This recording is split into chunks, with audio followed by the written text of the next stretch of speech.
Dostlar şu anda atölyedeyim ve Muammer Usta'yı kahvaltı yaparken yakalıyorum. Ne zaman gelsem yemek yiyor. Sorsam ona hiç yemek yemiyor. Akşama kadar aç aç çalışıyor. Sabah yiyoruz, bir akşam yiyoruz. Biz- Ortası yok. Evet, dolar kaç lira? Dur bakacağım şimdi dolara. Dün 9.900'leri devirmiştik ya, bugün bakalım neden gidiyor. Evet, bizim en büyük haberimiz dolar kaç lira oldu. 9.945 lira. Bugünkü dolar kuru 9.94. Bakalım Muammer Usta'nın elinde eğer iş yoksa bugün biraz kaynak işine başlarız inşallah. Ne haber Biran? Kesilebilir dedi, kesildi. Evet Muammer Usta, yaklaşık 5 ay sonra tekrardan arabanın içine girdin. Vallahi Yaklaşık 5 ay oldu yani, 5 aydır ama bekliyoruz en seni. azından yani 5 ayda en azından vida söküyoruz burada. Evet. Daha Evet, hala ne yapmaya yapıyoruz şu başlamadık. anda? Arka tamponu sökeceğiz. Sonrası Sonra inşallah bismillah deyip 2 tane profil alıp geleceğiz. 2 tane profil alıp kaynatacağız. Hadi bakalım. Tabii keserken, orada sökerken bir tane civata kesildi. Yani civatanın parası bizden çıkacak. Aha, evet. Tabii kesildi mi o gitti. O altın kaplama gümüş pırlanta yaldızlıydı.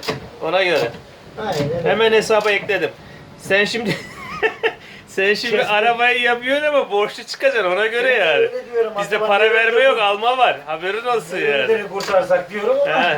durum fena. Şimdi şuradaki gördüğümüz kısma kadar biraz kaynak işini yürüteceğiz. Ondan sonrası hafta sonu girdi zaten. Ondan sonrası pazartesi yoğun bir şekilde kaynağı yapacağız. Camlar geldi içeride atölyede. Onları da tekrardan kaynak aşamasına geldiğimiz zaman takarken tekrardan fiyatlarıyla beraber yazarım. Evet, arada değişmez nedir? Bir çayla bir simit, atölyelerin değişmesi. Biz de o kurala uyuyoruz.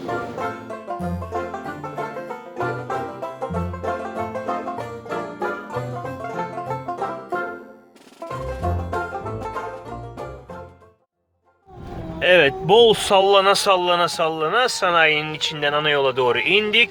Muammer Usta ile beraber birkaç boy zorla, adam bir türlü boş kalmıyor. Zorla beraber birkaç boy profil almaya gidiyoruz. Evet Muammer Evet. Usta. İnşallah birazdan bismillah diyeceğiz. Kaynak vuracağız arabaya. Sabahtan beri. Sabahtan beri bir bırakacaklar bizi, Sabahtan kaynak beri vuracağız. saat 3 oldu, halen daha kaynak vuracağız biz dostlar. Halen daha İşte o yüzden arabalar geç çıkıyor. Bu ustalar var ya. Hepsi hep aynı. bu ustalar. Hepsi aynı. Hepsi aynı. Hepsi aynı. Hepsi aynı, doğru diyorsun. Her zaman demişimdir, hikayeler yollarda diye. Bu sefer de yola çıkmadan önce gelen bir tane yaşlı bir amcamız var, dedemiz var hatta. Tabii ön yargılı olmamak lazım. Hani bilemezsiniz insanın geçmişteki hayatı. Belki diyeceksiniz çok kötü bir insandı, o yüzden yalnızdır. Belki diyeceksiniz hayat şartları bu şekilde itmiştir yalnızlığa. Ben hiç onlara takılmıyorum. Geldiği zaman halen daha selam verebiliyorsa, hal hatır sorabiliyorsa benim gözümde bu yaşında iyi bir insandır diye değerlendirdiğim bir kişi. Küçük bir sohbetimiz oldu bizim dedemizle beraber. Onu şimdiki videonun parçasında ilerleyen dakikalarda zaten görmüş olacaksınız. Yorumsuz size gösteriyorum. Yorumsuz derken yorumsuz kalmamak gerekiyor aslında. Yorumsuz kısmını siz tamamlayacaksınız yorumlarınızla birlikte. Ben kendi yorumumu şöyle yapıyorum. Maalesef ki şehrimizde, ülkemizde halen daha bu şekilde çalışmak zorunda kalan ve mücadele vermek zorunda kalan yaşlılarımızın olması beni çok rahatsız ediyor. Ama hikayeler hep yollardadır dedik. Daha yola çıkmadan hikayeler geliyor. Kim bilir yola çıkmak nasip olursa neleri göreceğiz. Onları da işte yaşayıp görmek lazım. İstesem ben farklı sorular da sorabilirdim ama bir soruda kendisinin gözlerinin dolduğunu böyle hissettim. O yüzden inanın ekstra soru sormak işime gelmedi. Yüreğine dokunuruz. Canı acır. Bazen soru sormamak aslen en iyisi. Öyle bir hissiyat oldu bende. O yüzden çok fazla soru soramadım. Soramadım daha doğrusu. İşte soramamak kötü bir şey. Keşke elimizden bir şey gelse ama maalesef bir kişiyle beraber düzelme şansı bu ülkede, bu sistemde, bu düzende maalesef yok. Anlat bakalım. Ne? Ne yapıyorsun? Geçimi nasıl sağlıyorsun? Vallahi nasıl için diyelim sana. İstersen hiç yeme, istersen bir... Onunla idare edip gidiyorum. Ne diyeyim başka bir şey yok. Kaç Ondan- yaşındasın? Sokaklardan bir şey bulursam bulayım. Demirleri topluyorsun değil mi? Kaç yaşındasın dayı? Ha? Kaç yaşındasın? 88. Ey maşallah, gençsin daha. Ne yapayım? Heh. Emekliliğin? Emeklilik? Yok diyelim sana. Niye yok dayı? Yapmadın zamanında. Olmadı değil mi? 3 aydan bana veriyor, belediyenin yaşlı parası veriyor. Ne kadar veriyorlar? 1 milyar. Ne yapıyorsun? Para yetiyor mu? Neye yetecek? İstersen yet. Şu ne diyeyim sana, ha böyle kırmızı toplayıp bir şeyler de oradan idare ediyor. Allah hepimizin yardımcı olsun. Amin. Kenara koyacağım demirleri, alırsın oradan. Kenara demir koyacağım ama çöpün arkasına koyarım 2-3 parça akşama doğru. Ben gelene kadar alırlar, onu çağırırsan alemde değil. Ama onu daha çıkarmam sürer. Ben o zaman ayırayım sana içeri, bir dahaki sefer geldiğinde veririm sana. Sağ ol, Allah Tamam. razı olsun. Amin cümlemizden.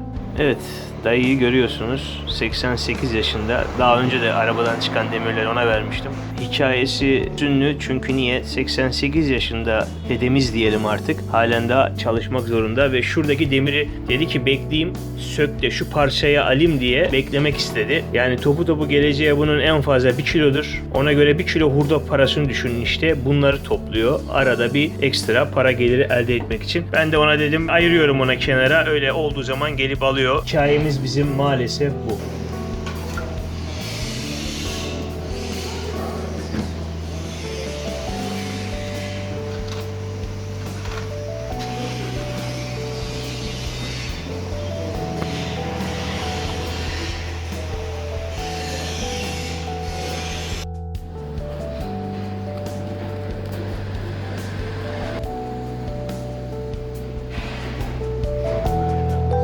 Ben geldim buraya, adam bana iş yapacaktı güya. Oturttu beni, kendi işini yaptırtıyor. Ne yapalım ekmek parası. Yani ona göre dikkat edin. Bu adamın yanına geldiğinde mi ona dikkat edin ya. Geleni de çalıştırır. Hiç affı yok. Ha benim dediğim ya. Geleni de çalıştırıyor. Abi yok bunlar var ya. Benim hakkımda kötü düşünüyorlar. Evet. Adam melek gibi adam. Aynen öyle. Bir tek kanatları eksik. Olsa zaten uçacak. Zaten. Tabii karavan yaparken sadece karavan yapılış videolarını çekmekle vakit geçirmiyoruz. Bunun haricinde bunların editlenmesi, kurgulanması da artı bir zaman. Hemen başlamalıyız. Şimdi. Bu tip işleri yapanların gerçekten fazlasıyla emek harcadığınızı bilmenizi isterim. İki arkadaşımız konuşurken aralarında şöyle bir konuşma geçmiş. Demişler ki şimdi Halit abi YouTube'dan izleyerek karavan mı yapacak? Oradan izleyerek ustalığı mı öğrenecek demişti. Ben de ona çok gülmüştüm. Demiştim ki biz yolda araba anahtarı bulsak tutup araba yaparız. Bizim misal öyle oldu. Araba anahtarını bulduk. Araba yapmaya başladık. Ustalar beni biraz kızdırdı. Dedim ben şimdi kaynağı da öğrenir miyim? Öğrenirim. Aklıma hemen şey geldi. Efsane film 1999 yapımı Matrix 1'deki bir sahne geldi aklıma. O sahnede diyordu ki İstersen daha eğlenceli bir şey yapalım. Örneğin kaynak yapımı.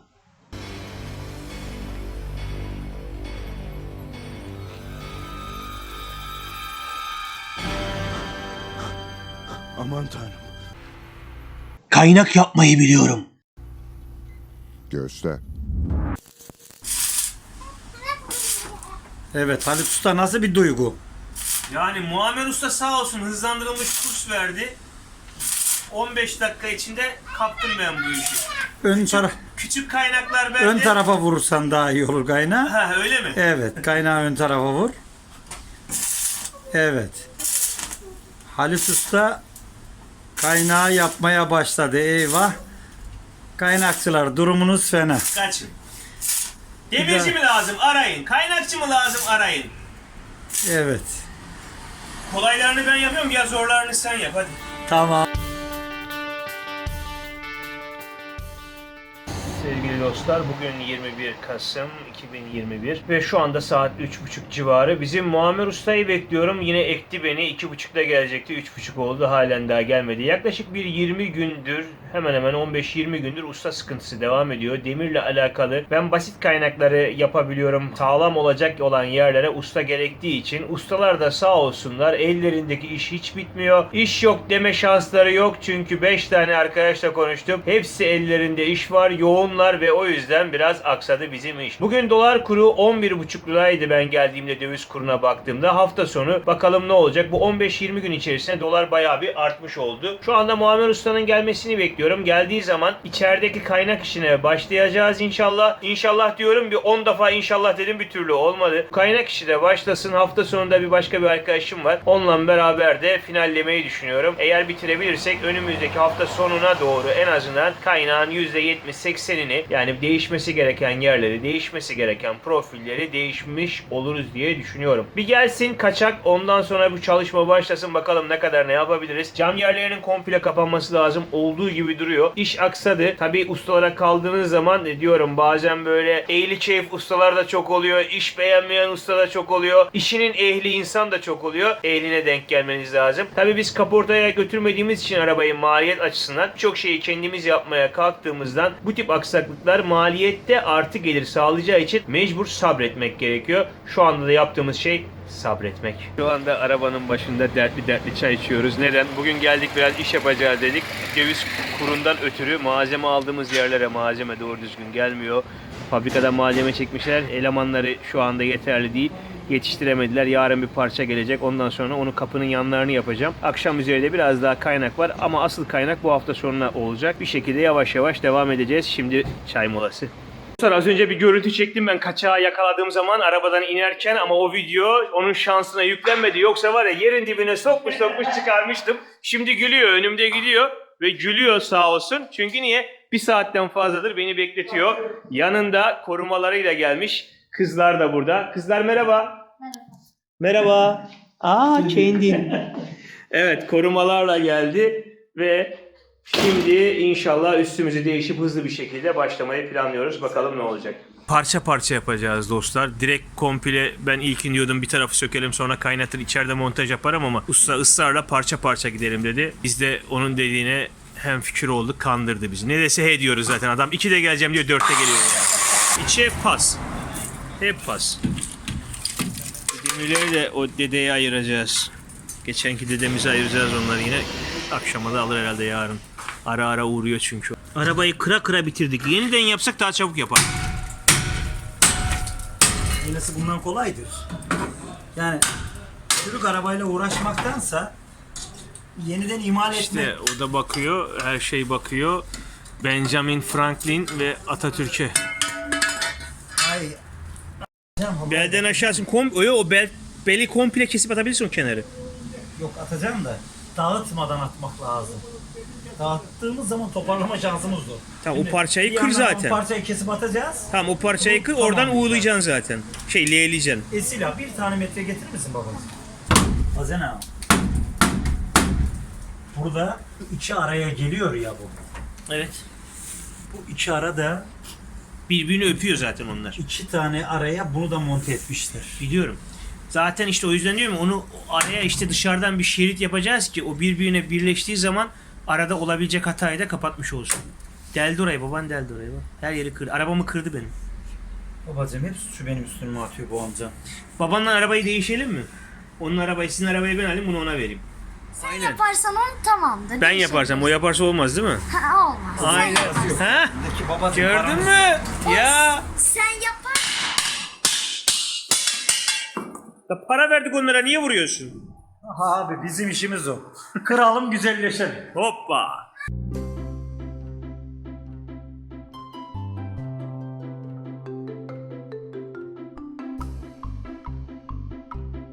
Evet ustam, bir şey mi sordun? Bir şey mi dedin bana, anlamadım. Az önce dedim ki, sen demiştin bana ya, Mimar Sinan yaptığı işte camilerin arasına arıza verdiği zaman projeyi koyarmış. Bir de yanına o arızayı tamir edecek parayı koyarmış. Evet, İyi tarihte de öyle kardeşim geçiyor. bu arabayı Mimar Sinan yapmadı ki. Şimdi o zaman bana bak, sen yapıyorsun. Şimdi arıza olabilecek yerlere sıkıştır paraları.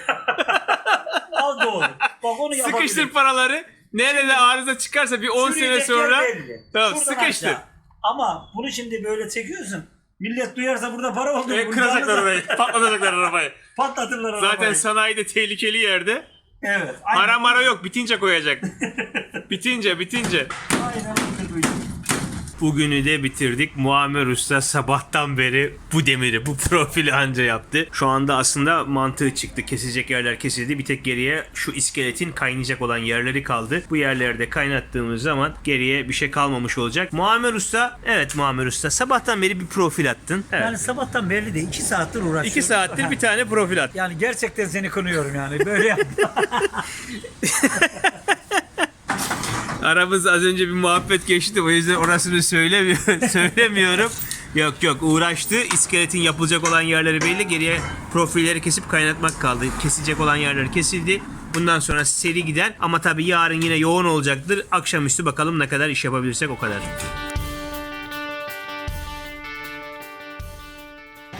Ha bu saat kaç dükkanı kapatmışsınız gitmişsiniz gezmelere? Arkadaşım birinin He, instalasyon malzemelerini gezmelere aldı. gidiyorsun, He. dükkan kapalı. Evet, bir şu de arka tarafı- çalışıyorsun. arka tarafı.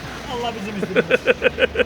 Evet dostlar, Mamur Usta sağ olsun, misafirim vardı havaalanından, gittim onu almaya, rotar yaptı uçak.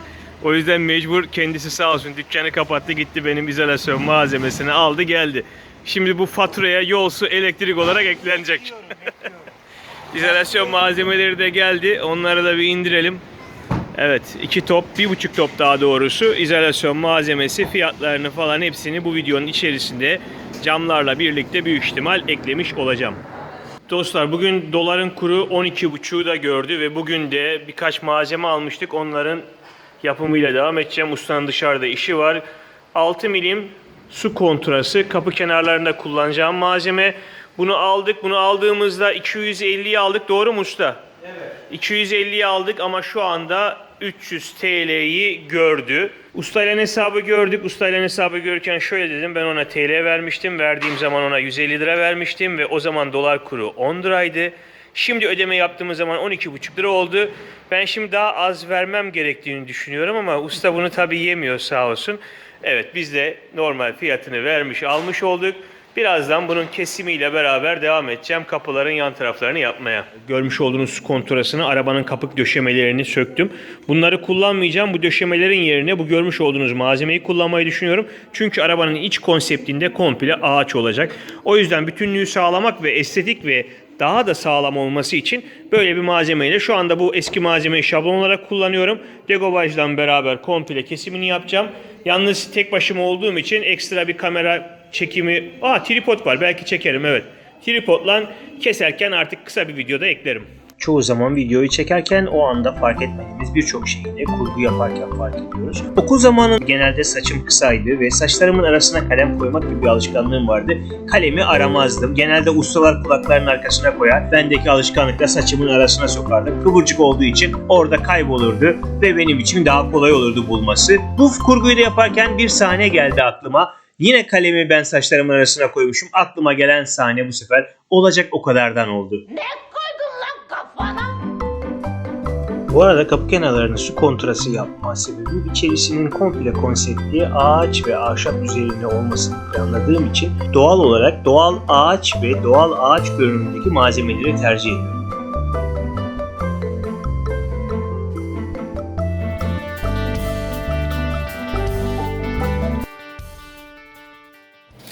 Selamünaleyküm. Ha burada niye oynuyorsun, benim arabamı yapmadın?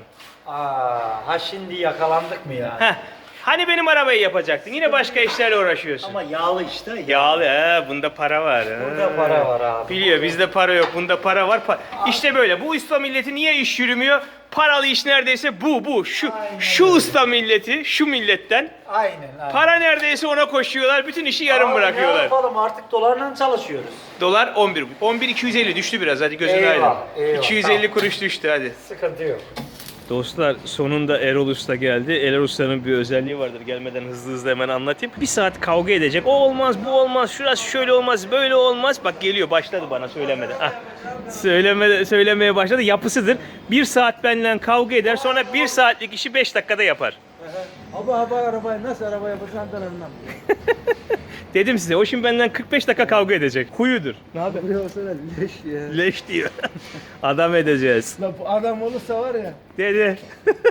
şey demiyorum. Demiyor. Sigara Kamerayı içeceğim. açtım ya, demiyor. Dananam, Karadeniz bölgesinin en seksi demircisi geldi. Koyu işlerin sen sesini. Kandıramazsın beni. Arabayı nereye çekeceksin? At bu arabaya, böyle araba mı olur ya? Hurda ya. Aleykümselam. Gel yemek söyleyeyim sana orada. Bacanak yiyorum. Allah'ını seversen. Allah'ım razı olsun. Vallahi. Vallahi sağ ol. Öpüyorum seni. Abi bizi kameraya çekiyor. Verir bizi çekiyor. Bakmıyor, suratıma bile bakmıyor. Zorla geldi buraya, zorla. Gel gir. Arabada misafirler var. Hayat onlara güzel. Keyfe bak, şundaki keyfe bak. Ey gidi. Evet, annesi başında bekliyor. Yavrusu arabayı mesken tutmuş, oynuyor ama birazdan mecbur rahatsız olacaklar. En azından bu gece için yine buraya sığınabilirler ama biz iş yapana kadar mecbur aşağı inecekler. İş biraz çalıştı mı zaten kaçarlar. Pişt kız gel bakayım gel. Gel biraz seveyim seni gel. Benim de kedim var. Gel gel gel gel. Şunun güzelliğine bak ya. Ey maşallah. Anne korumacılığını görüyorsunuz. Yavru kedinin yanından ayrılmıyor. Tabi o da oyun istiyor. Ama birazdan mecbur inmek zorunda kalacaklar. Niye kaçıyorsun? Telefonu gördü mü korkuyor artık. Biliyor onu yerin dibine sokacağım. Ne yapacaksın Erol Usta? Sen onları kapat da bırak bizi rahat baş. Bırak ya, haber etme bari. Sen çalış ben çekerim.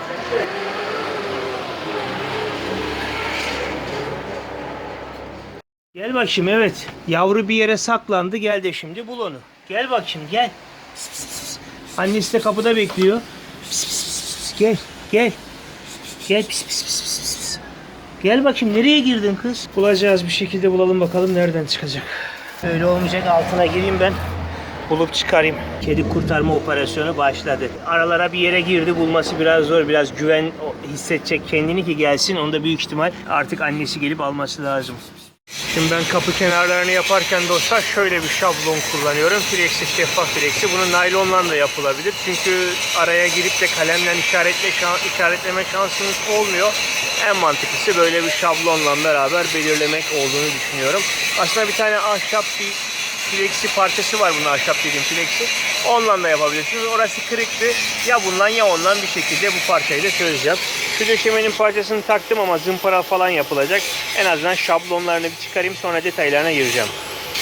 Usta içeride çalışıyor. Evet. Bu gördüğünüz alanlar artık parçalanmaya başladı.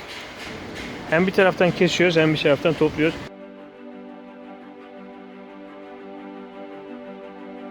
Evet Muammer Usta bana diyordu arabaya girme her yeri kesip atıp bitiriyorsun. Aha Erol Usta arabayı ne hale getirdi ha. Bir kamyon arabadan parça çıkardı. Arabanın geri kalan sökmediğimiz kesmediğimiz yerlerini de o kesti parçaladı. Usta lazım şimdi. Şimdi usta lazım. Evet tanıdığın usta var mı? Arabanın son hali daha da parçalandı.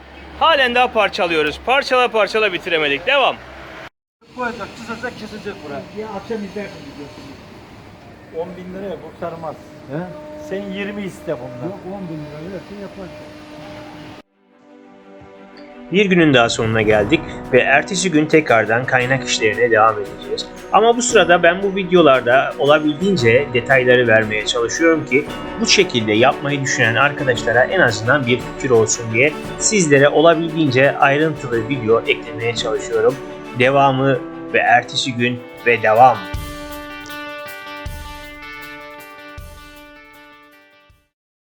Dostlar merhabalar. Bugün 28 Kasım 2021 Pazar günü sabahı. Ustaları bekliyorum. Muammer Usta'nın gelmesi lazım. Erol Usta'nın gelmesi lazım. Saat şu anda 9. Sanayide kimse yok. Her yer kapalı. Eğer gelirlerse böyle sessiz, rahat bir çalışma günü olur diye düşünüyorum. Hava çok güzel. Böyle bahar havası gibi bir hava var. Kasım ayında ve güzel bir hava. İnşallah bugün de biraz daha kaynağı kolaylaştırırız. Önümüzdeki hafta sonuna kadar da birçok şeyini bitirip bir sonraki haftada elektriğe başlarız diye planlıyoruz. Ümit ediyorum ki planlarımız tutar. Her yer kapalı ve beklemeye devam ediyorum. Bakalım bizim ustalar ne zaman gelecek. Hatta ben onlara bir telefon açayım yoksa bunlar kaytarırlar. Yan çamurlukları da teker üstlerini, tekerin kenarları komple buraları da bugün parçalayacağız. Kapı işi biraz sıkıntılı, farklı bir şey düşünüyoruz kapıya. Bakalım onu yapmayı başarabilecek miyiz? Şu anda sadece istişaresini ediyoruz. Bugün kaynak devam edecek. Bugün akşama kadar bitenleri de artık tek bir videoda yüklerim. Ondan sonrası diğer videoya geçer. Dün kapıların kenarlarını, ahşaplarını yaptım, şuralarını. Tabii bunlar macunlanacak, zımparalanacak. Şu alt kısmının izolasyonunu yapacağım. Şuraya bir ışık sistemi yapacağım. O yüzden tekrardan söktüm. Yoksa yeri hazırdı. Sonrasında bir sonraki hafta içinde de buralarda devam edecek kaynaklarıyla beraber bitirmeyi planlıyoruz. Yeni yapılan kaynaklar. Erol Usta ne yapıyorsun? Kamerayı sevmiyor. Kamerayı sevmez. Korkuyor artist olurum diye. Artistik halimiz var. Evet tam artistik hali var. İzleyin ve görün işte. Artistik halini görün şimdi. Ha vur.